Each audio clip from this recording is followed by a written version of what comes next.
ভোটে বুথ দখল নিয়ে আগে ভাগেই সতর্ক বিজেপি, সতর্কতা নেওয়া হচ্ছে পুলিশের অপব্যবহার নিয়েও।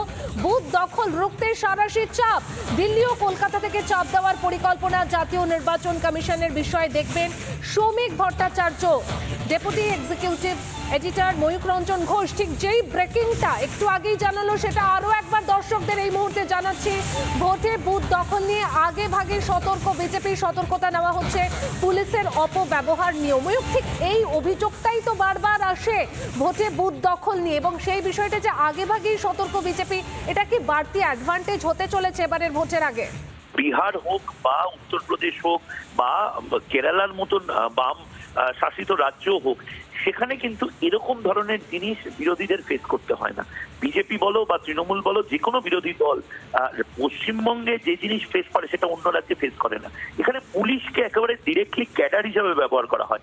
বিহারের মতন রাজ্য, আমরা সিনেমাতে দেখি যে বিহারে নাকি পুলিশকে দিয়ে বিভিন্ন কাজ করানো হয়, বিহারে জঙ্গল রাজ চলে ইত্যাদি ইত্যাদি সিনেমাতে দেখা যায়। কিন্তু বিহারেও কিন্তু একটা বোমা গুলি বারুদে একজন বিরোধী দলের কোনো কর্মী মারা যায়।